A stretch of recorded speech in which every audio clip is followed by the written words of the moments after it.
Da da da. Insert scary music here. Especially if you're holding anything that has sugar in it. I mean, even a freaking jelly bean. You better put that bad boy down. Because I have the ever prolific Gary Taubes on the show today. And he, of course, thinks that all sugar is poison. And you're going to find out why when I interview him about his book called The Case Against Sugar, which he calls the tobacco of the new millennium. We're going to find out. However, this show is actually brought to you by something that really doesn't have much sugar in it at all. It's called the peely nut. You ever heard of the peely nut? If you haven't, you should have, because it contains the highest amount of fat and the lowest amount of carbs, aka sugar, of any nut. It's got a ton of magnesium and vitamin B1 and manganese, but probably a lot more importantly than that, it has like an addictively delicious buttery taste. And the raw peely nut that I get from this company called Wild Mountain Paleo is pre-sprouted, so it's optimum for digestibility as well. It's grown without synthetic fertilizers. It's never sprayed with pesticides, and they only work, Wild Mountain Paleo does, with high-integrity suppliers who focus on transparency and sustainability, and extremely, extremely delicious peely nuts. I've got a bunch in my pantry. They're amazing. I sprinkle them on like everything. You can visit bengreenfieldfitness.com/wildmountain, just like it sounds. bengreenfieldfitness.com/wildmountain. And here is your peely nut discount code. You ready? It's BenPeely10. BenPeely10. And Peely is Pili. BenPeely10 over at bengreenfieldfitness.com/wildmountain gets you 10% off of your peely nuts. This podcast is also brought to you by one of the more potent anti-inflammatories that exists, and a specific liposomal-based anti-inflammatory that I did a podcast interview on a few weeks ago, and it's actually it's amazing when it comes to absorptibility. It lowers blood sugar. It has ginger in it, so it has a really good effect on bloating and digestion, and the ginger helps the curcumin to be absorbed a little bit better. And then it has DHA in it, in a vegan form of DHA, so no fish died to make this particular anti-inflammatory supplement. It's like a fantastic just daily tonic that you can use for inflammation, for joint health, for gut health, for brain health, a whole lot more. It's called Pura Thrive, and you automatically get 15% off of this, along with a full 30 days, 100% money back guarantee. And you go to purathrive.com/Ben Greenfield. I'm going to warn you, this stuff is addictively delicious, like the peely nut, honestly. Pura Thrive is Pura Thrive. Purathrive.com/Ben Greenfield. You don't need a coupon code. That's automatically going to give you 15% off. Okay, I don't think either of those things I just talked about has sugar in them, so I'm very, very safe. Now I can go talk to Gary Taubes. Let's do this. In this episode of the Ben Greenfield Fitness Show. So the argument I was making that other researchers, that legitimate researchers had made in the past, is that if obesity, diabetes, insulin resistance, heart disease, gout are all hypertensive disorders, they're all associated with elevated blood pressure. Turns out that when you raise insulin levels, your body doesn't secrete as much sodium, and it tends to hold on to sodium. So you could raise your insulin levels by eating more sodium, but you could raise them much more effectively just by raising your insulin levels. He's an expert in human performance and nutrition. Voted America's top personal trainer and one of the globe's most influential people in health and fitness. His show provides you with everything you need to optimize physical and mental performance. He is Ben Greenfield. Power, speed, mobility, balance. Whatever it is for you, that's the natural movement. Get out there. When you look at all the studies done, the studies that have shown the greatest efficacy. All the information you need in one place, right here, right now, on the Ben Greenfield Fitness Podcast.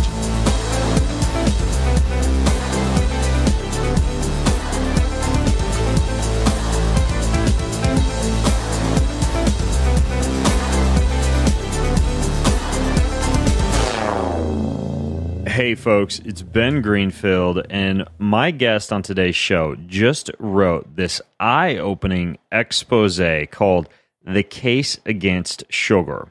It's kind of a controversial book, but it argues that sugar is basically like smoking, the tobacco of the new millennium, I think they call it. And the author of the book says that sugar is backed by powerful lobbies and entrenched in our lives, and also making us very sick. He attributes sugar to the fact that nearly 10% of children are thought to have non-alcoholic fatty liver disease, and of course attributes also the epidemic proportion of obesity to the root cause of sugar. His name is Gary Taubes, and Gary is the co-founder and the senior scientific advisor of NuSci, which is something that stands for the Nutrition Science Initiative. He also wrote a really good book called Why We Get Fat, and also Good Calories, Bad Calories, two pretty good books that I guarantee you are not going to get through in one night.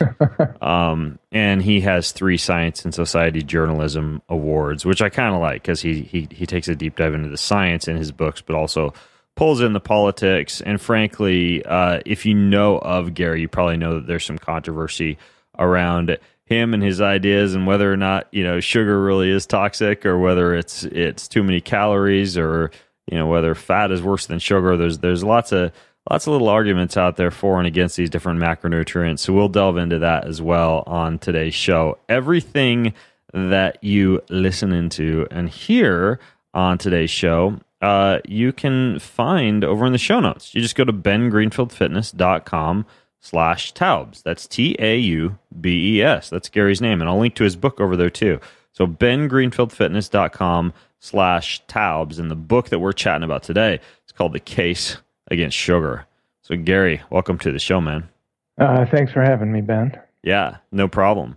I was telling you before we even started recording that I'm kind of surprised by the number of people who are still kind of confused about sugar, right? Like and the different biochemical terms we use for sugar, like glucose and fructose and sucrose. So, but before we even dive into some of the really interesting politics of sugar that you get into in the book, can we put on our propeller hats here and talk a little bit about the biochemistry of glucose versus fructose and how that's related to sucrose?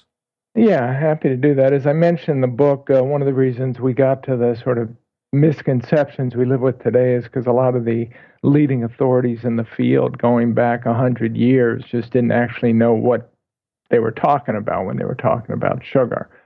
And so because we talk about blood sugar, and then we talk about the sugar that we put on our cereal, or, put in our coffee or load up our sodas with. So blood sugar is glucose, probably 98% glucose. So when I do like a blood sugar analysis, like with one of those AccuCheck sticks from the pharmacy, that's testing the amount of glucose in the blood, not the amount of fructose. Exactly. That's measuring the amount of glucose. And starches and starchy vegetables break down into mostly glucose, almost primarily glucose. And that glucose goes into your bloodstream and raises your blood sugar. And this is a pretty simple explanation. When we talk about glycemic index, you're looking at blood sugar, blood glucose, and so easily digestible starches, grains, breads, pasta, potatoes have a high glycemic index because they are absorbed as glucose, and that glucose is in your blood and it raises your blood sugar. So sugar, the stuff you sweeten your coffee with, the sweet stuff, is a combination of, it's a 50-50 combination of glucose and fructose. And they're both simple carbohydrates. Fructose is the sweetest of the carbohydrates, and that's why sugar tastes sweet. And when you consume sucrose or high-fructose corn syrup, which is we typically consume as 45% glucose, 55% fructose. They're both mixtures of glucose and fructose. The glucose raises your blood sugar. The fructose is metabolized primarily by your liver. Gotcha. So it's actually metabolized in an entirely different organ. And the interesting thing is the glucose metabolized by virtually every cell in your body. So when you're consuming sugars, sucrose or high-fructose corn syrup, the fructose is what makes them different from the other carbohydrates. So there's a endocrinologist at UC San Francisco, very famous, named Rob Lustig, who's talks about fructose being toxic, and the reason he talks about fructose specifically is because it's what differentiates sugar from starches. Do you think fructose is toxic?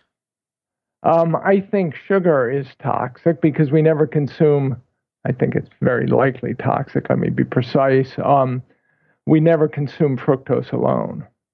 So we never consume fructose even when we consume, so there's some fructose and some sucrose in fruits. It's what makes fruits sweet. There's some fructose and some sucrose in vegetables, but very small proportions, a few percent up to maybe 8% in an apple, whereas in sugars, in a sugary beverage, you're getting all your calories from sugar, and 50% of it or 55% of it is from fructose. And so the argument is that specifically our liver never evolved to deal with the amount of fructose that it has to metabolize and the speed at which it has to metabolize it when the sugars are being consumed, particularly as beverages, but in the quantities that we consume them today, and that's where the problem lies. So those of us who are concerned about sugar have a very sort of liver-centric view of the human body, hepatocentric view, using the medical terminology. And what worries us is the effect of this fructose load on the liver and the fact that the liver can't seem to deal with it properly. And then that results in not only the non-alcoholic fatty liver disease you mentioned, but probably insulin resistance itself.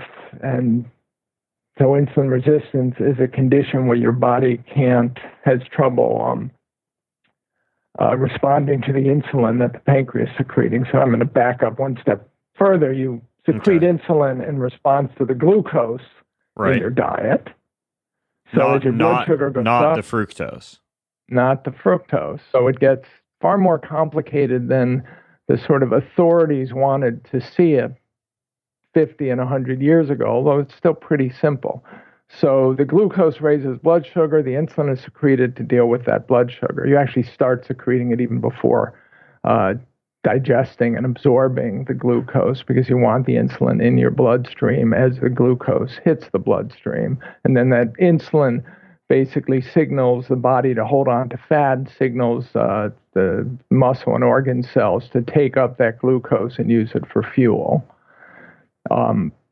But while you're simultaneously getting fructose as you are in sugar or high fructose corn syrup, now you have a problem because your body's trying to metabolize fructose in this high insulin, high blood sugar environment. Right. And it appears to cause this condition called insulin resistance. Means your muscles and organs are resistant to the insulin, so you have to secrete more insulin to deal with the blood sugar. Now insulin levels start to go up and blood sugar levels start to go up. You become what's called glucose intolerant. You become pre-diabetic. Mm-hmm. Pre-diabetes and type 2 diabetes are both, in effect, conditions of insulin resistance. And then this whole slew of chronic diseases follow from there. Right. Now you had mentioned how in nature, or really you mentioned two things, like we don't have this evolutionary adaptation to be able to digest the amount of fructose that we get along with glucose in a lot of packaged products or in table sugar, which is essentially glucose and fructose combined as sucrose. But all sugary beverages. In nature, if we look at something like an apple, right, or a piece of fruit, how much of that is glucose, or is that just pure fructose and water and fiber? No, that's the thing. Most of it, the high water content in fruit, and then you get the primary carbohydrate is still glucose, just like a starch, and then you get some fructose, some sucrose, which also contains fructose. So the sweetness comes from the sucrose and the fructose. but it's primarily glucose, just like a potato is. And because of that, having like a piece of fruit would be less of an issue for fatty liver and less of an issue for insulin resistance, because there's less glucose being consumed along with the fructose, and it's balanced out with more water and more fiber. Yeah, and it takes longer to consume. So if you think about say an 8-ounce glass of apple juice has the sugar content of about 4 apples. So it's 4 medium-sized apples. So you could drink that apple juice. You could consume all that sugar in apple juice in if you wanted to, 5 seconds. But let's say you might nurse it for 5 minutes. It's an 8-ounce glass, not even a 12-ounce can. If you're going to eat 4 apples in one sitting, which you're not going to do it in 5 minutes. You're going to do it over the course of an hour. I can handle about half an apple. Personally. Yeah.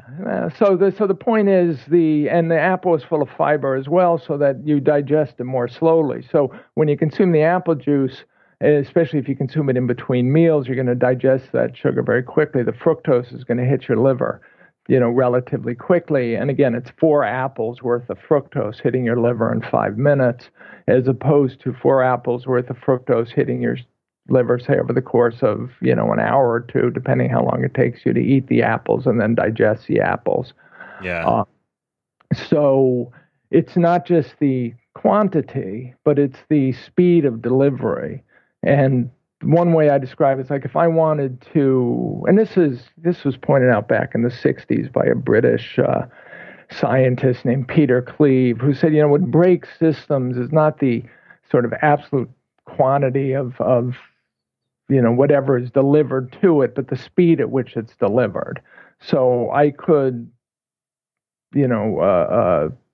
deliver a significant amount of pressure or weight to your shoulder, for instance, by leaning on you for an hour a day. And that's going to be annoying, and you're probably going to get pissed off, but I'm probably not going to do any functional damage to your shoulder. But then I could deliver the same amount of pressure by punching you. And I could punch you once a day, and I'll probably break your shoulder pretty quickly, it cause significant dysfunction. And so what Cleve pointed out is this is what's happening to our body when we consume these easily digestible carbohydrates, and then specifically to our liver when we consume fruit juices. It's the speed of delivery as well as the amount that's being delivered that causes the harm, and the body can't react to that. Didn't evolve, didn't ever see that kind of delivery. And even, pre-agriculture, we certainly have fruit in our diet, but it would be seasonal. Yeah. And then you see it for 9 months a year. So then there are theories about how the metabolism of fruit might actually trigger, and particularly the sugar in the liver and the uric acid produced might sort of flip a switch to tell your body to become a little insulin resistant so that you can store fat, because you would see the fruit in the summer and particularly the late summer, and you'd want to store fat for the coming year. But now even fruit we see all year round, and we've also bred the fruit to be much easier to digest and sweeter. Yeah, that's true. I tell people like blueberries are pretty good for you, but the big old plump sweet blueberries that you find at the grocery store are actually different than a lot of the blueberries you find out in nature. Like around me out in Washington State, I'll eat these really polyphenol and flavanol rich little berries called Oregon grape berries, and they're really good for you, but they're also very tart. They're very sour. They're very small. They're not very sugary. And people read that berries have a low glycemic index, therefore they're great fruit to be eating, and they'll eat them by the handfuls. But in fact, like big old plump juicy berries bred for these huge amounts of sugar are actually different than the kind of berries you find in nature. So there's that too. But even then, it's, I'm down in the Bay Area in California, and my local market gets these delicious plump, slightly tart blueberries 6 weeks a year. So they show up mid-May and they're gone by July. And, I'll eat them. I love them, and I pay ludicrous amounts for them. But again, I know they're gone in July. That's it. Yeah. That's the end of the blueberries. And you're getting stuff that's either shipped down from Oregon or Washington or shipped up from Argentina. Yep. And so that's one of the issues. I'm not There's another issue about fruit specifically that I don't even enter into in the case against sugar. Yeah. We tend to give dietary advice to an entire nation as though we are all equally healthy. And so fruits, vegetables, whole grains, the sort of conventional dietary wisdom. And many of us, a huge proportion of Americans are no longer healthy. They're obese or overweight or diabetic. They have metabolic syndrome, which is, again, insulin resistance syndrome. And so what a young metabolic healthy individual might thrive on, somebody who's predisposed to become obese or is already overweight or obese or diabetic might not be able to tolerate and would be better off not consuming at all. Gotcha. Now, I want to get into some other aspects of sugar. The first I find kind of interesting because I've called sugar a sometimes drug before, meaning that occasionally I'll encourage its use in like a highly glycolytically demanding event, right? Like an intense CrossFit workout or a 40K time trial on a bike or something like that. And you actually get into in the book about the history of sugar when it comes to helping men perform extraordinary muscular labor in German research and some of the things that sugar has been used for in terms of like climbing and extreme competition. Can you go into, in terms of sugar, its history as far as what you found and what you talk about in the book when it comes to how people almost used it like crack cocaine? Well, this is one of the interesting parts about the history of sugar and of nutrition research. Modern nutrition research dates to the 1860s in Germany when researchers created room-sized devices called calorimeters that we're going to probably talk about later to measure the energy expended by humans. So they could always measure the energy in a food by burning it and measure the heat release. But now, 1860s, you can measure the energy expended by people by putting them in these rooms and measuring carbon, oxygen consumption and carbon respiration and then calculating energy. By the 1890s, 1900s, they were beginning to measure how quickly we metabolize different foods. And so by the early 19th century, around 1916, they already knew that we metabolize sugar faster than any other carbohydrate. So it's literally quick energy.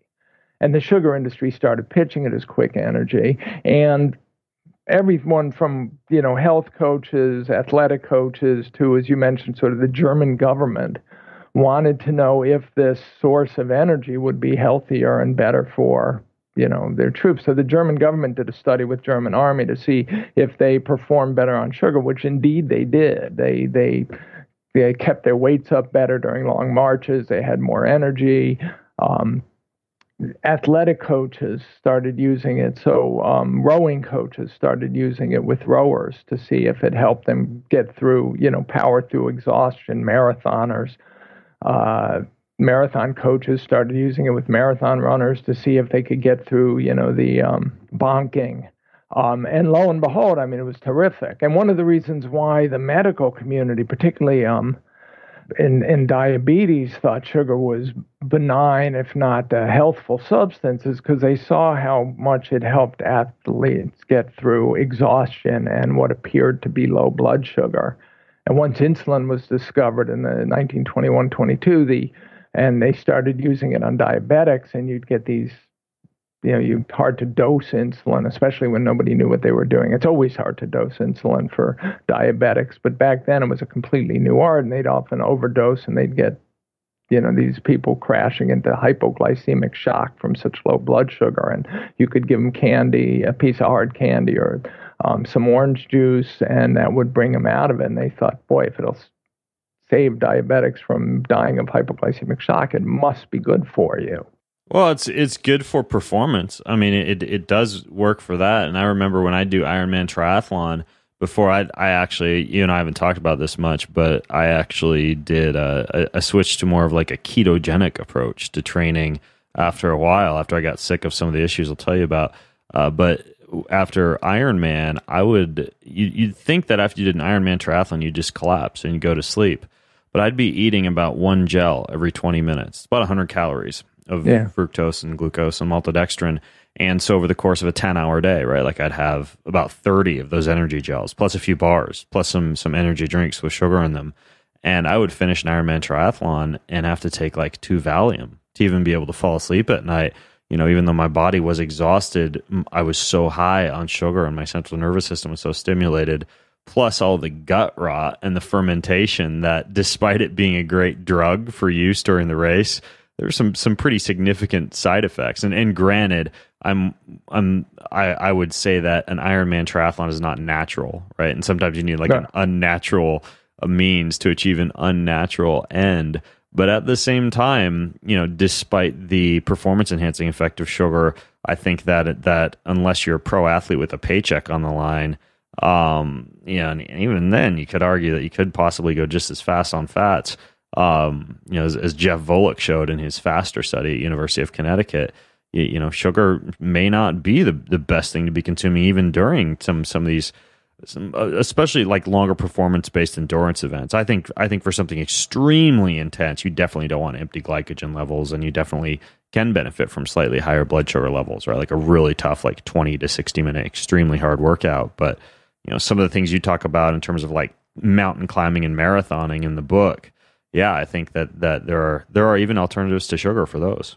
Well, there are, but these are the things. Again, it's hard for us to imagine sort of how primitive the state of both science and research was 100 years ago. But yeah, I mean, clearly sugar was a performance-enhancing substance, and the athletic coaches realized that. He said that the mountain climbers realized that. The Parisian cabbies started feeding their horses sugar back in the horse and carriage days, because they realized I wrote screenplays back in my screenwriting days, living on sugar. Aunt Annie's pretzels coated with brown sugar, and I'd like buzz for an hour. I'm not sure I could have graduated from college without sugar. I would have liked to gone back and see what I could have done in ketosis, but I didn't know about ketosis. Well, it is a drug, and I mean, even related to like what you were doing for wakefulness, when you look at something like caffeine, you could argue that caffeine is sugar, right? Because in many cases, you're getting liver glycogenolysis from high amounts of coffee consumption in the morning, and people's blood glucose will spike due to that, and the cortisol, and they'll scratch their heads about, you know, why they had their fatty coffee with the butter in it for breakfast and their glucose is still spiked. And a big reason for that can be because you can overstimulate the body with other things and still get a sugar high, you know, in that case, a release from the liver. But yeah, it's definitely it's a powerful drug. And related to it being a drug, you actually have a fascinating anecdote in the book about the marriage of tobacco and sugar. What's the relationship between tobacco and sugar? Yeah, so this was interesting. I first read about this about 20 years ago when I was reading a great book on sugar, Screed Against Sugar, written in the 70s, called Sugar Blues, and the author talked about it then, and I could never track down the details, and I had tried over the years, but then the internet eventually makes everything bubble up to light, and so it turns out that the great technological revolution in the tobacco industry in the late 19th century was something called flue curing tobacco, where you dry the tobacco over hot air that comes up through these flues. And what flue curing tobacco does, aside from dry the tobacco leaves, is it actually increases the sugar content of the leaves, sucrose, from about 3% to 20%. And so now when you turn those leaves into a cigarette, which was first done, famously done by R.J.R. Reynolds in 1913 or so with Camel cigarettes, which became the first, what was called American blended cigarette. And what Camel was doing was they were blending these flue-cured tobacco with this high sugar content, but a relatively low nicotine content, with what was called plug tobacco, which was made for chewing tobacco and was literally marinated in what they called a sugar sauce, which was sugar and maple syrup and licorice.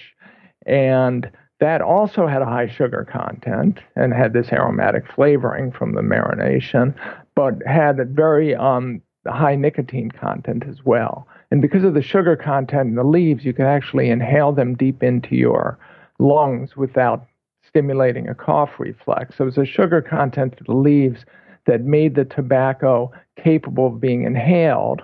And you could then bring the nicotine deep into your lungs as well, which made the nicotine that much more addictive. That sort of revolutionized the cigarette industry. So R.J.R. Reynolds comes out with Camel, and by 1920, it's a leading cigarette in America. By 1930, these American blended cigarettes have spread all around the world. And now you've got this incredibly addictive substance. Not only brings the nicotine in the lungs, but can bring the carcinogens deep into the lungs as well. And so you start seeing lung cancer deaths begin. Actually, literally, they show up in the mortality records within 2 years of Camel appearing, which is, and then you get this lung cancer epidemic that follows. So there's actually a high sugar content in tobacco smoke. There's a high sugar content in tobacco leaves and tobacco smoke. It's what makes the smoke more acidic, which is why you can inhale it. Right, because otherwise tobacco is too alkaline to be able to inhale. Yeah, so in the 1950s, when the sugar industry was beginning to get hammered, people were getting fat and artificial sweeteners had appeared, and sodas, artificially sweetened sodas had come on the market, and they were like, just that business was exploding because Americans were trying to lose weight and have their sugary beverages too. And the sugar industry was actually worried about how they were going to survive. And so they were looking for different industries where the sugar could be used as a product, like, in a whole host of different possible industries. But one of them was the tobacco industry. And so there was this report written by this, functionary at the Sugar Association talking about the marriage of sugar and tobacco and how wonderful it was that, tobacco was so dependent on sugar for its explosive growth. And of course, this was 10 years before the Surgeon General's report linked smoking to lung cancer. So at the time, the sugar industry thought this is great. Even if we can't sell as much sugar for the food and beverage industry, we'll at least be able to use it in tobacco and cigarettes. And then they kind of stopped talking about that as it became clear that that was not a politically acceptable compromise. Wow, that's amazing. That sugar and tobacco kind of rose up hand in hand. I thought that was a super interesting part of your book, and I actually didn't know that about tobacco. And you know what's scary? I think you mentioned this even is the fact that sugar caramelizes the tobacco and improves the taste. And of course, that's a classic Maillard reaction, right? Where you're inhaling essentially compounds that have become even more carcinogenic because of the attachment of sugar. So it's scary and very interesting at the same time. I had no clue about the marriage between tobacco and the sugar industry. The argument I'm making in my book, The Case Against Sugar, is basically about obesity, diabetes, metabolic diseases. So lung cancer doesn't really fit in.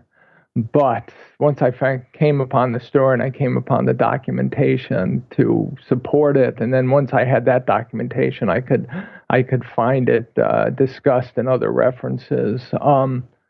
Then I'd say, how could I leave this out? In fact, that chapter at one point was, I think I labeled it chapter 2.5, like the John Malkovich floor and being John Malkovich, if you remember that movie. Yeah. I had to have it in the book, but it didn't. The theme is about are we talking about the trigger of obesity and diabetes and then the chronic diseases that associate? When it comes to how we respond to sugar individually, you talk about something called metabolic imprinting or perinatal metabolic programming, and the idea that our response to sugar could actually start in the womb. How does that actually work? Okay, so let me give you a little background on that. Again, what we're trying to explain today are these obesity and diabetes epidemics that have just exploded. And they exploded in populations around the world, regardless of the sort of, ethnic background of the population. Whenever that population transitions from eating its traditional diet, whatever that is, to a Western diet. And you can see the most dramatic examples of these populations, these explosions of obesity and diabetes in Aboriginal populations, so Native American populations, Inuits, South Pacific Islanders, in part, I think, because they make this transition far more quickly from a native diet to a Western diet. In the U.S., that happened with Native American populations, many of them over the course of like 20 years. Basically, World War II was their introduction to the like fully loaded modern American diet. The men were drafted and went off to fight in the armed services, where they were just loaded up with sugar. The Army's sugar quota for its men was something like 220 pounds per soldier per year, as opposed to about 3 times what we supposedly consume today. And then the women went to work in munitions plants and in factories. So they went from living in their sort of relatively isolated reservations to, just sort of fully westernized diets and lifestyles. And when they came back and continued with these Western lifestyles, obesity and diabetes explode. And the seminal example is the Pima Indians in Arizona. And in the 1960s, NIH researchers began studying them and realized that 50% of the adults in the population were diabetic. And it's a brand new disease in these populations. So when they start studying them, they're not seeing any of the sequelae of diabetes, none of the blindness or kidney failure or gangrene and amputations. They seem to be healthy, but with diabetic blood sugars. And then within 5-10 years, they're just showing up in hospitals, and the hospitals are overflooding with these diabetic Pima who have all the horrible effects of being fully diabetic. So they start this longitudinal study, it's called, where they're going to follow the Pima, as many of this population as they can, virtually all of them, and they're going to document their health status, and then they're going to follow their kids, and they're going to follow their kids' kids. And what they notice in this population is that each generation, the child of a diabetic mother has something like 20 times the likelihood of becoming diabetic themselves when they just reach their 20s than a child of a non-diabetic mother. And then their children, in turn, are far more likely to be a diabetic. So something's happening in the womb of a woman with diabetes or gestational diabetes, or as it turns out, obesity, that seems to increase the risk of becoming diabetic, the child becoming diabetic. And the theory is, and it's been pretty well worked out, is that a diabetic mother has elevated blood sugar.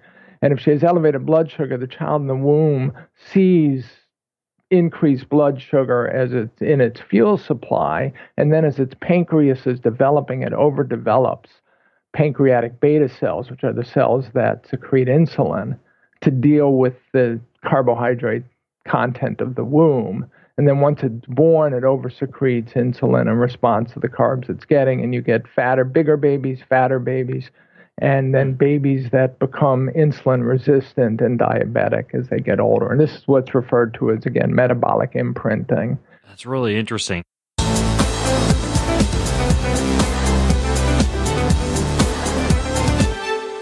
Hey, I want to interrupt today's show to tell you about Oak, not the tree, the app called Oak.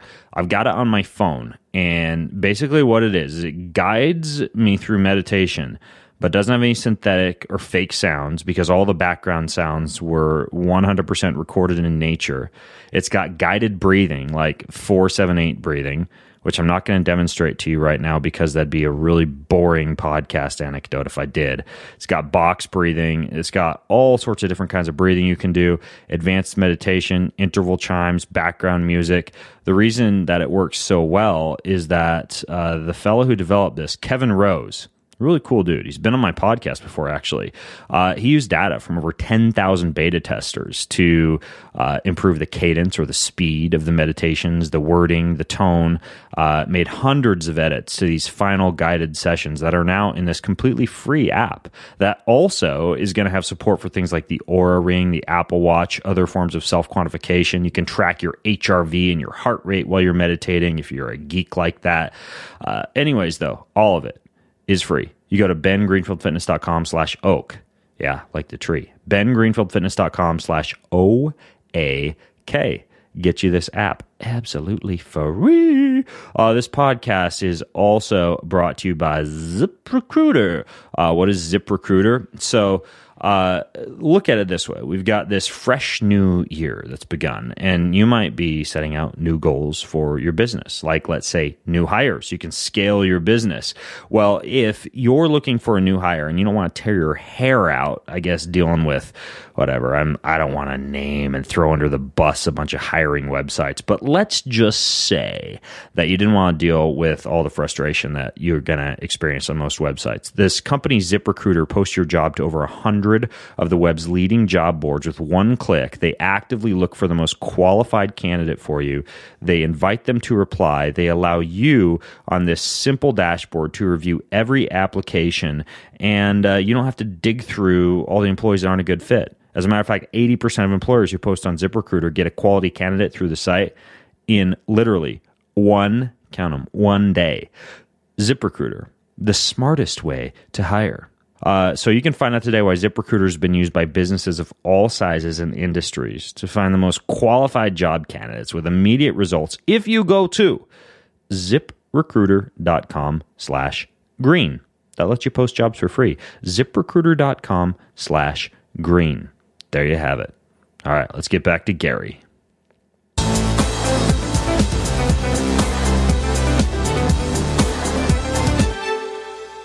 Have you read Rob Wolf's book, Wired to Eat, or heard of it?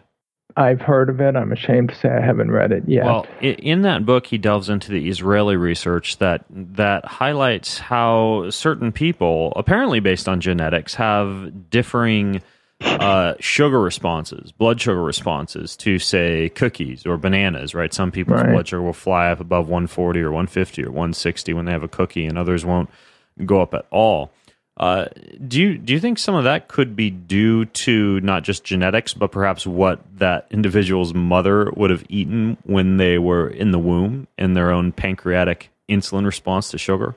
Yeah, all of that's possible. I mean, clearly, there's also what the mother would have gotten. The child's tastes are stimulated and evolve in part related to what the mother's consuming, both when the child's in the womb and then when the child is nursing after it's born. So all these factors can come into it.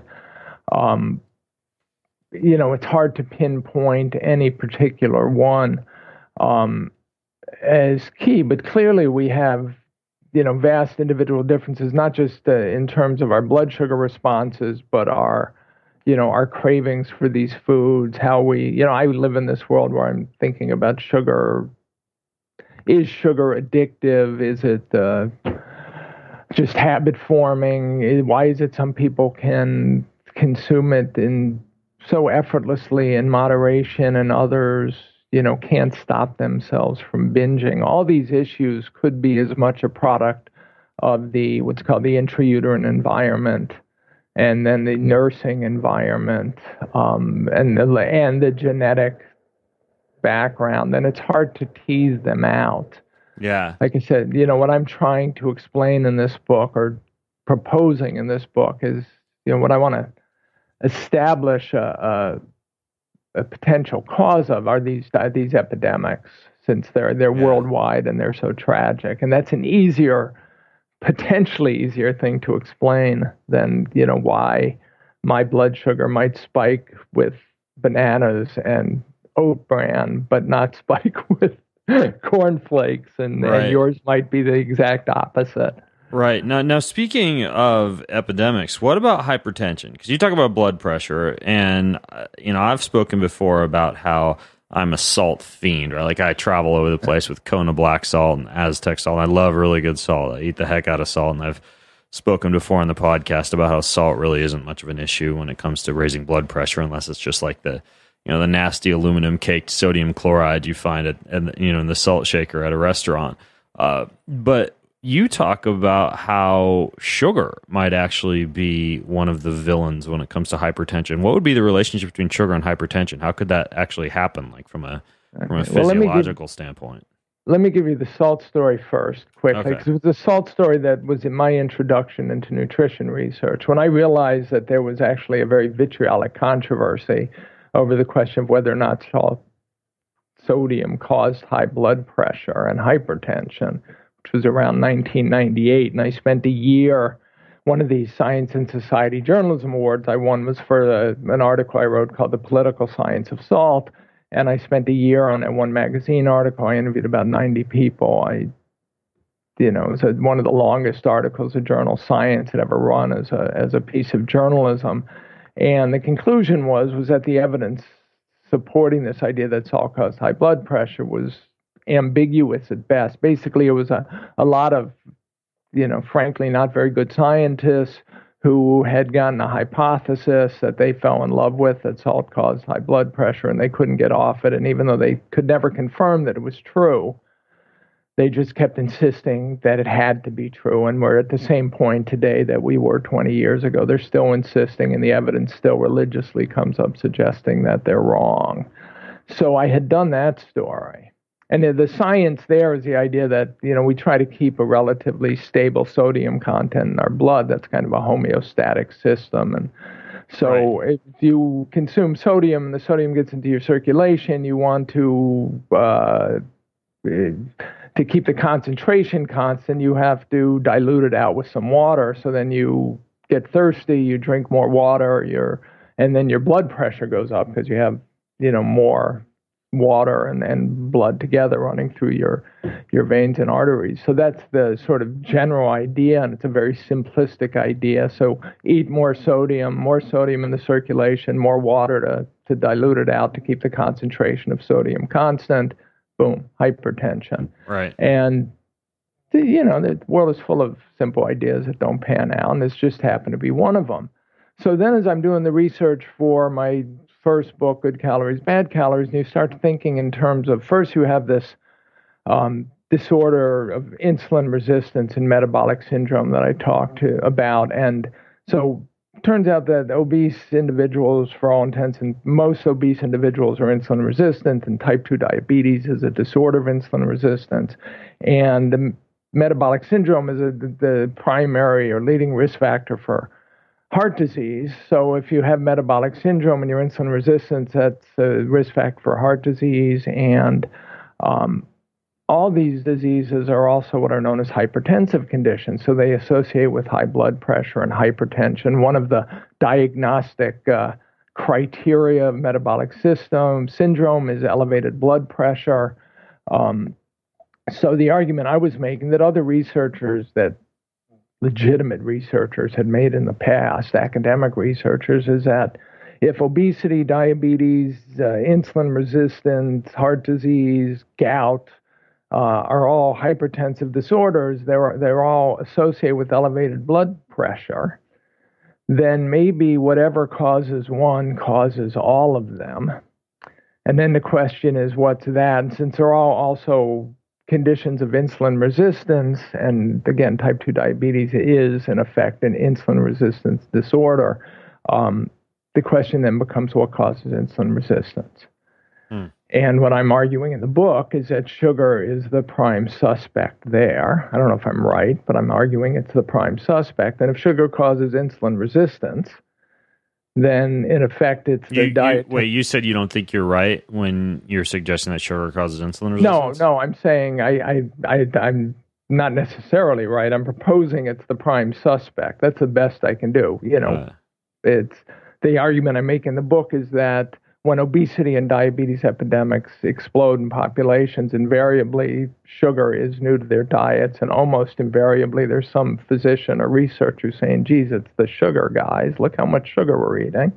And then in human bodies, physiologically, the heart of insulin resistance appears to be what's happening with the fat accumulation and the genesis. Even though it admittedly, and I know some people will mention this, so I'll mention it, insulin can be stimulated by other things too, right? Like when protein is consumed, the beta cells of the pancreas will secrete insulin to shuttle amino acids into cells, and so some people would say, oh, you eat too much whey protein in your, whey protein powder in your morning protein shake and your afternoon sardines and your evening steak, and you might induce insulin resistance the same way that you would with high sugar intake. Yeah, so this is the question. So if you think about the questions, we want to know what's the diet and lifestyle trigger of chronic insulin resistance. So one idea is, these high insulin spikes you get from easily digestible, high glycemic index carbohydrates might be the cause of chronic insulin resistance. And people who generally believe that think that the problem is, refined grains and easily digestible carbs like potatoes, and then sugar is bad because it's also a relatively high glycemic index carbohydrate. So we're digesting the glucose quickly since it's only half glucose. The glycemic index isn't as high as it would be, for instance, white bread. And these people would also propose that if we were drinking glucose-rich beverages instead of fructose glucose-rich beverages, we would probably become insulin resistant too, which is all possible. Mm-hmm. These things are possible. So then the question is, what's the most likely explanation? Where should we be focusing? What I'm arguing is that because of this metabolism of fructose in the liver, that the insulin resistance starts in the liver with the accumulation of fat, or even a form of fat called diacylglycerol, which is 2 fatty acids instead of 3 fatty acids. That's the sort of initiating.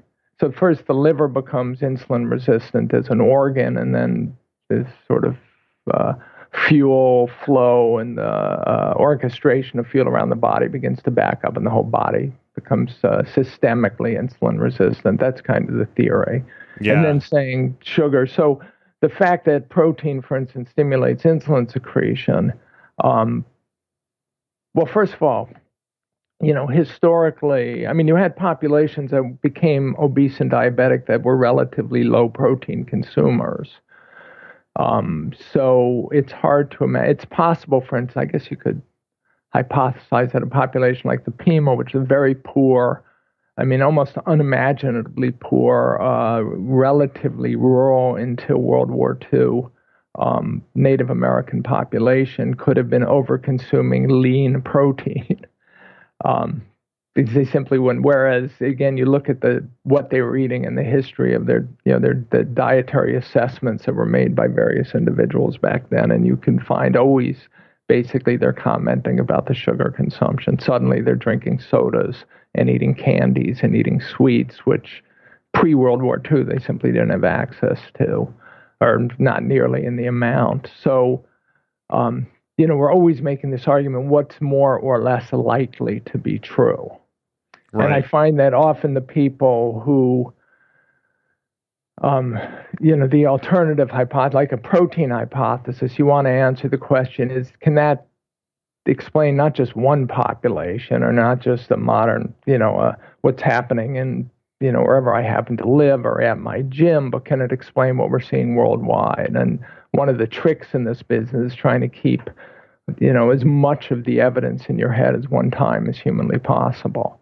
Yeah. And another thing that is important when it comes to insulin resistance is a lot of it's multimodal, right? You talked about like diacylglycerol mediated insulin resistance, and that would be as a response to, high amounts of fructose intake, for example.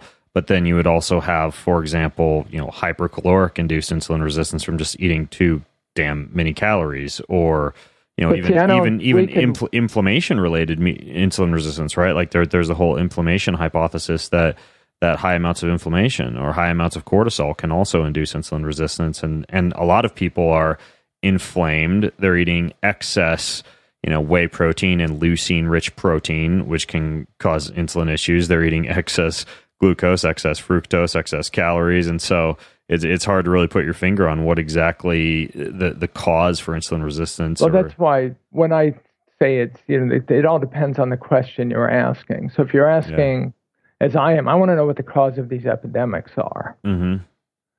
So, and the epidemics, I'm assuming there's one primary cause because they manifest themselves, again, in virtually every population, regardless of the underlying genetics. So even though there's clearly a genetic predisposition or tolerance to whatever this trigger is, if you see the same epidemic in Inuits and South Pacific Islanders and Native Africans and African Americans and Caucasians, and, clearly it's not a genetic disorder. So then the question is, what is it about the Western diet and lifestyle that triggers these epidemics. Because to me, the only way you're going to prevent an epidemic and reverse an epidemic is to unambiguously identify the cause. So some people will say it's overeating of all calories and lack of exercise, but I don't really buy that, because the world is full of people who, particularly lower socioeconomic groups, that work at incredibly demanding manual labor day in and day out. So whatever, even they're probably working harder day in and day out than you are when you were training for your triathlon, although not as condensed, and yet they clearly, and in some cases, have higher levels of obesity and diabetes than more sedentary, higher groups. So I don't particularly buy that explanation for a lot of different reasons. Some people will say, well, it's processed food. But then the question is, what is it about processed food? Because I bet we could create processed foods that don't trigger insulin resistance. So if we do that, what are we not putting in those foods? Or what are we putting in those foods to prevent the agent? So what's the agent? And then the question is, and that's where I'm arguing the agent, the prime suspect is sugar. It's not enough to say high glycemic index carbs or grains, because we had, for instance, all of Southeast Asia, maybe 1 billion people living on high glycemic index carbs and grains and not becoming obese or diabetic as a population until they started eating a Western diet. So maybe that was more refined grains, or maybe it was white flour, but again, the prime suspect. Or even, there's so many confounding variables. We could even say, well, when they adopted a Western diet, they also adopted Western technology, and their circadian rhythms became disrupted, and they saw more blue light and got more non-native EMF. There's so many things that kind of come into play, but ultimately we can say that a modern Western diet and modern Western lifestyle and modern Western sleep patterns and everything else that's kind of associated with straying from ancestral wisdom and ancestral living appears to cause some form of insulin resistance. Now, one other thing I wanted to ask you about before I turn to some of the controversy that's actually surrounding you right now and Nusai is one other thing you brought up in the book. You talk about the relationship between sugar and a lot of different chronic diseases, including the hypertension that thrust us down that rabbit hole. But you also talk about gout, and a lot of people, they'll go on like a low protein or a low uric acid diet to control something like gout. But you argue that sugar could be the primary culprit there. How would that work? Well, and so I'm going to give you a little history again here. So gout traditionally swept through, there was something called the Gout Wave that swept through Europe in the 17th century. And it starts with, so first the royalty get gout, then the wealthy get gout, and then slowly it spreads to the population at large. And the assumption was it's just high living, because if rich people are getting gout, they're drinking a lot of alcohol, they're eating a lot of meat, they're eating a lot of everything. So therefore it's sort of, you'd see it in the literature back then, high living is the cause of gout. And again, it's one of these sort of vague Western diet ideas. And the assumption was, because then the researchers start realizing 150 odd years ago that the problem is too much uric acid in the bloodstream. And then the uric acid tends to crystallize out, and particularly in the joints. And so you get these swollen, arthritic, incredibly painful joints. One famous bon vivant described it as like walking on his eyeballs. And so the ideal protein is high, and it's metabolized. You get a lot of uric acid from it, and therefore maybe the protein has a lot of uric acid in it. So maybe it's meat consumption, which fit the general epidemiologic picture. And so we should eat, if uric acid is the problem, we should eat a low uric acid diet. And again, there's this kind of simplistic idea always that you are what you eat. So if you want to minimize sodium levels in the bloodstream, the way to do it is to eat less sodium. If you want to minimize uric acid levels in the bloodstream, the way to do it is to eat less uric acid. A more informed way to think about it is you are what your body does with what you eat. Now you want to understand what actually regulates the sodium content of the blood. So when we're talking about hypertension, turns out that when you raise insulin levels, your body doesn't secrete as much sodium, and it tends to hold on to sodium. So you could raise your insulin levels by eating more sodium, but you could raise it much more effectively just by raising your insulin levels. And that's one of the things that links sodium. That's why all those diseases of insulin resistance are hypertensive diseases.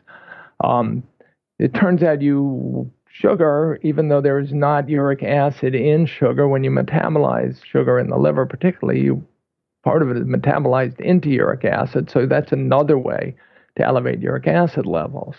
So it's interesting. As researchers studied gout, they realized that eating a low-meat diet or a low-alcohol diet didn't actually help with gout particularly, but they kept proposing. And then in the 1960s, they discovered a drug to treat gout called allopurinol that was relatively cheap and benign.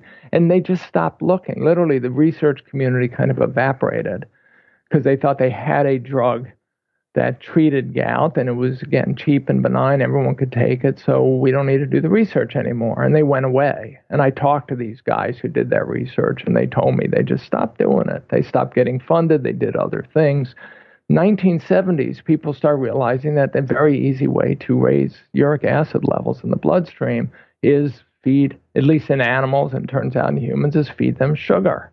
And there was a concept sugar or called, fructose? Well, fructose particularly, but the fructose usually comes in sugar. So there's a concept called fructose-induced hyperuricemia. And the interesting thing is when I started doing my research for good calories, bad calories, early 2000s, I would talk to these researchers who were studying gout. And some of them were studying sugar, and some of them were studying sugar and uric acid. And the ones who were studying the effect of fructose on uric acid didn't realize that sucrose was half fructose. So they thought they were only doing the research in relationship to maybe high fructose corn syrup. They just didn't have a biochemistry background.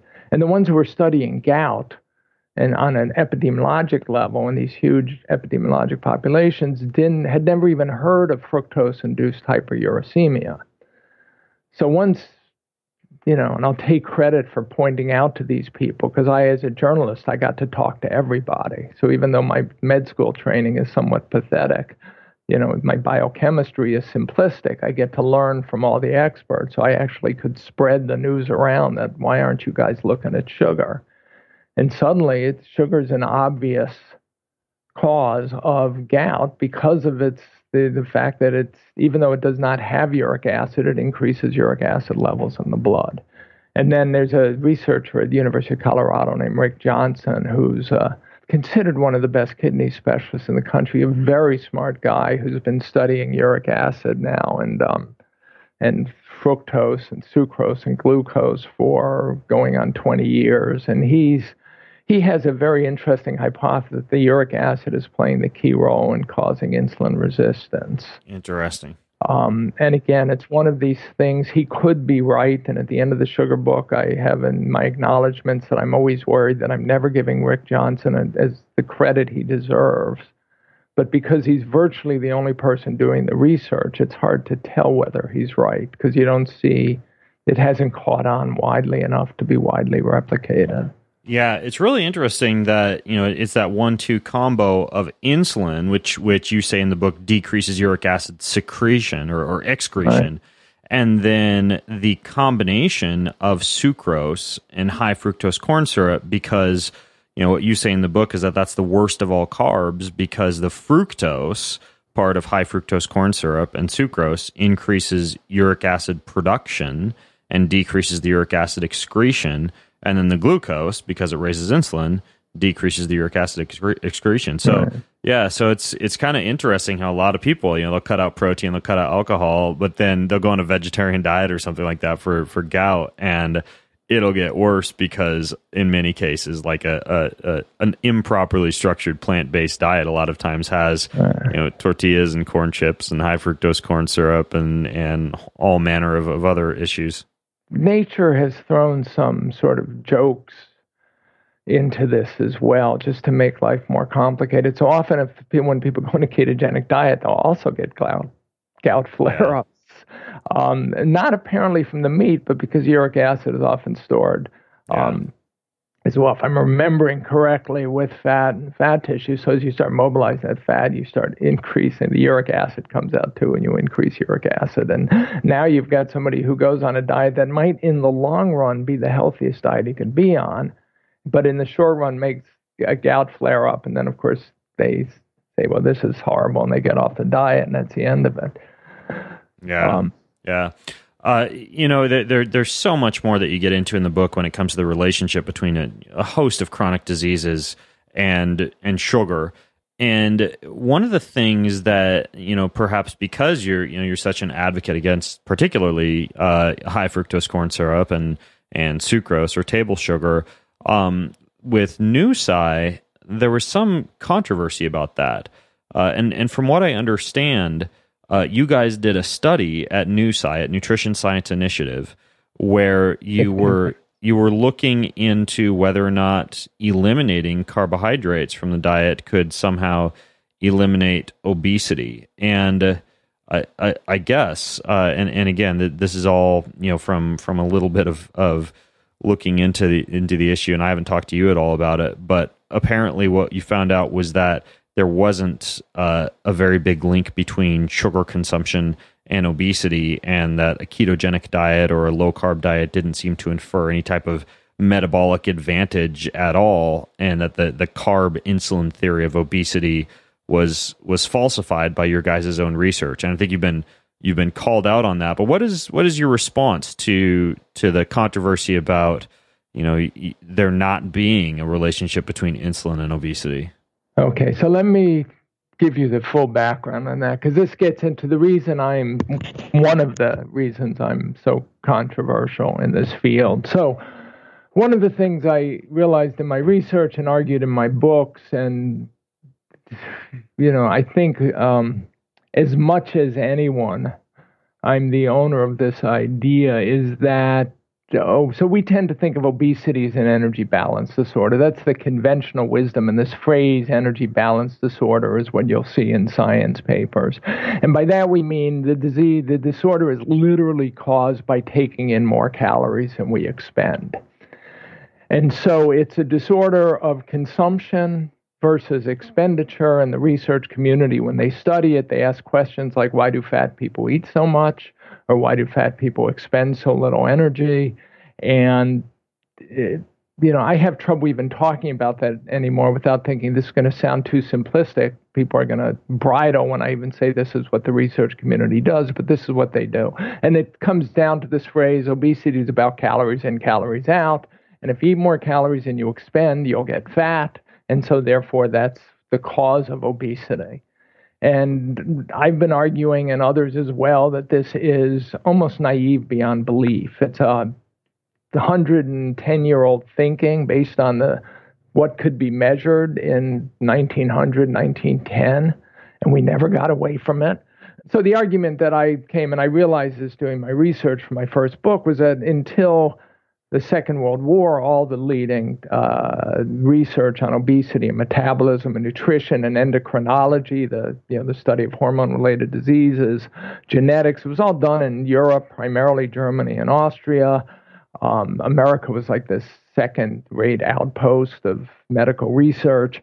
And these Germans and Austrians had concluded that obesity, in effect, had to be a hormonal defect, a hormonal regulatory defect, and that the hormones involved were, sex hormones were obviously involved because men and women fatten differently, and stress hormones were involved, and insulin had to be fundamentally involved because insulin works to put fat in fat cells, although they hadn't really worked that out yet. And so the gist of it was that the American researchers who thought obesity was a sort of gluttony and sloth problem were naive, and these Germans and Austrians would argue that they were naive. But then the war comes along. The German and Austrian literature vanishes. The research community vanishes. The lingua franca of the medical literature goes from German pre-World War II to English post-World War II, when the only researchers who are left studying obesity post-war are Americans. And so the American calorie in, calorie out theory carries the day, not because it made any sense, but because the German and Austrian owners of the hormonal regulatory hypothesis vanished. And so what I mean by it not making any sense is, like, first of all, it doesn't explain much. If I ask you why men get fat above the waist, belly fat, and women get fat below the waist, which is a reasonable thing to ask about a disorder like obesity, how many calories they consume doesn't tell you anything about that. If I ask you why fat accumulates in specific places like double chins or love handles or thick ankles, the amount of calories you consume doesn't tell you anything. Even, there's just a whole slew of things that saying somebody gets fat because they take in so many calories is like saying somebody gets rich because they take in so much money.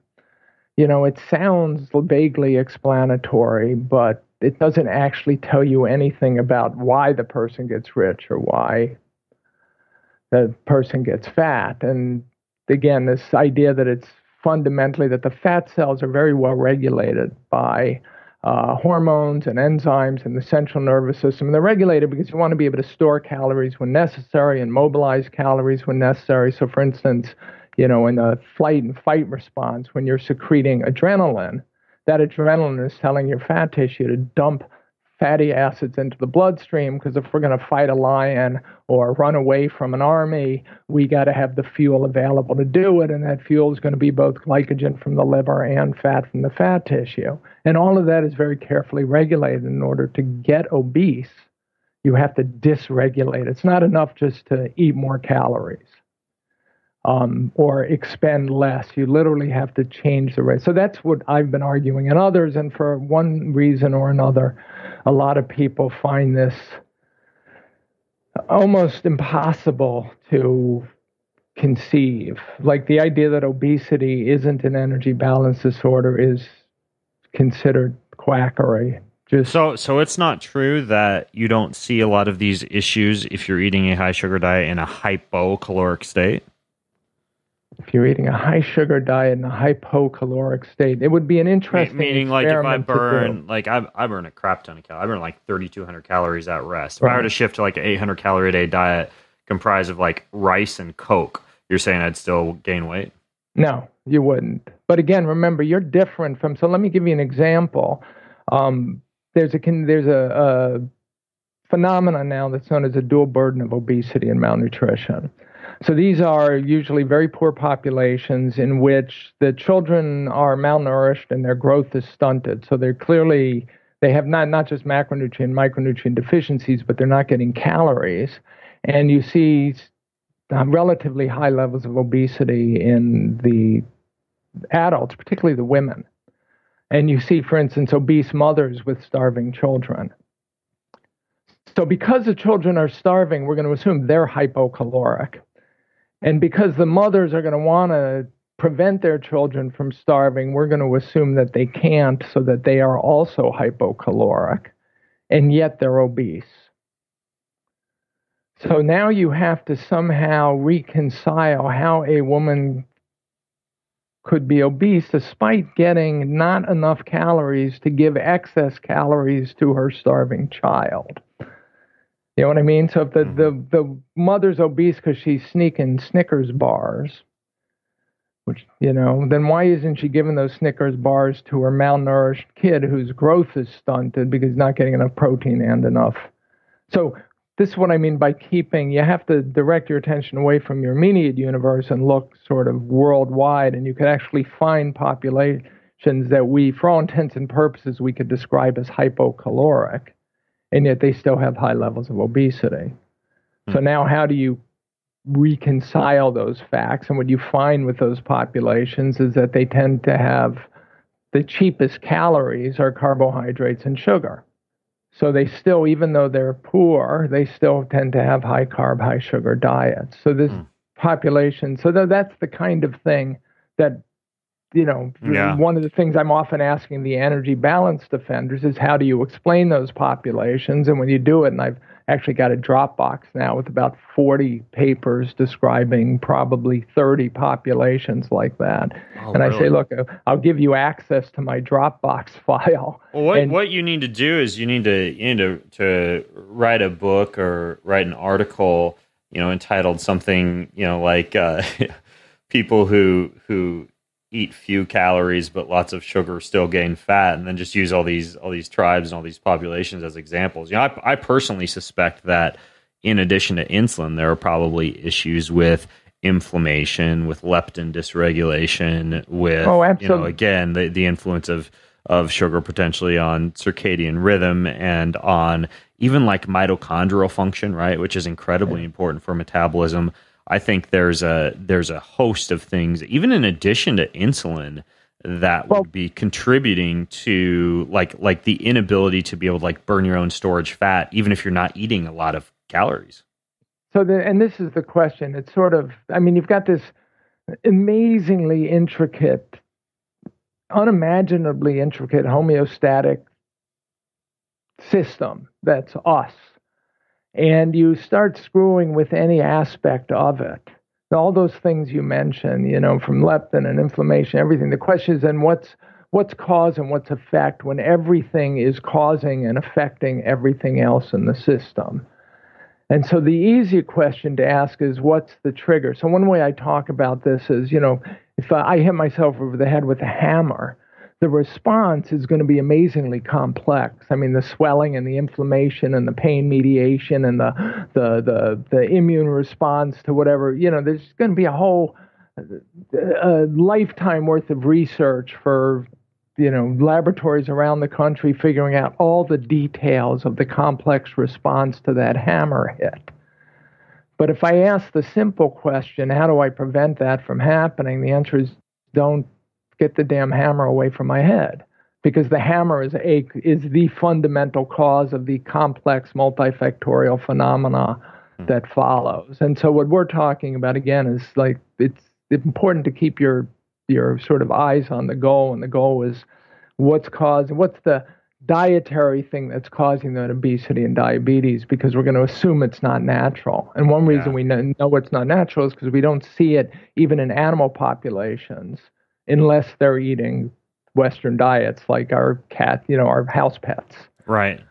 Yeah. And I think a big part of it too is once you introduce a lower fiber intake and a lower protein intake, there's also the potential loss of the thermogenic effect of food as well. And so there's again another hit on metabolism. So there's a variety of factors involved here, but ultimately I kind of look at it, the same way a lot of people look at living a clean and good life, right? They don't know if there's a hell, but just in case there is, they're gonna live a sinless life or try to stay away from getting into too much trouble. Kind of the same idea with high fructose corn syrup and sucrose. Even for me, I've seen enough anecdotes of evidence to where even if whether or not there's science that says one way or the other, there's enough anecdotal evidence for me to say that I'm going to drink some bone broth instead of some Coke, and eat a lot of plants and proteins and good fats instead of sucrose. So. Well, and that's the argument I make in the book is, do I think that the evidence is unambiguous enough to regulate sugar? Well, I don't. It worries me. And if they start regulating sugar, they'll go with the same sort of state of ambiguous evidence. They'll regulate things that I think are not only healthy, but that I should be consuming. But do I think there's enough evidence for people to decide for themselves? Just as you said, it's like, am I better off not eating it? And is it worth it to me? And particularly if you're a parent, am I better off like moderating my child or getting my kid to stop guzzling it? And the answer is, I think there's a lot of reasons to worry. Yeah. These obesity and diabetes epidemics the Director General of the World Health Organization recently referred to them as slow motion disasters. Yeah. So they're going to overwhelm medical systems worldwide, including our own. And we have to figure out what's causing them. We have to identify what it is and get it out of the food, or, at least convince people that this is the cause and that they should change their behavior accordingly. Yeah. Yeah. So, well, if you're listening in, I'm sure that you have your own theories and your own comments on everything that Gary and I just got done talking about. So If you want to leave them, go to bengreenfieldfitness.com/Taubes. That's bengreenfieldfitness.com/TAUBES, where I will also put some links to Gary's books, including this one we just got to talking about, The Case Against Sugar. But you should also read Good Calories, Bad Calories, because it's pretty good too. So is the other one. Better than pretty good, although it's a hard read. Why we get fat, if you don't say so yourself. And leave your comments or questions there, and I'll jump in and reply. And in the meantime, Gary, thanks for giving your time and coming on the show and sharing all this stuff with us, man. Well, Ben, thanks for your interest. It's been great. Awesome. All right, folks. Well, I'm Ben Greenfield, along with author and researcher Gary Taubes, signing out from bengreenfieldfitness.com. Have a healthy week. You've been listening to the Ben Greenfield Fitness Podcast. Go to bengreenfieldfitness.com for even more cutting-edge fitness and performance advice.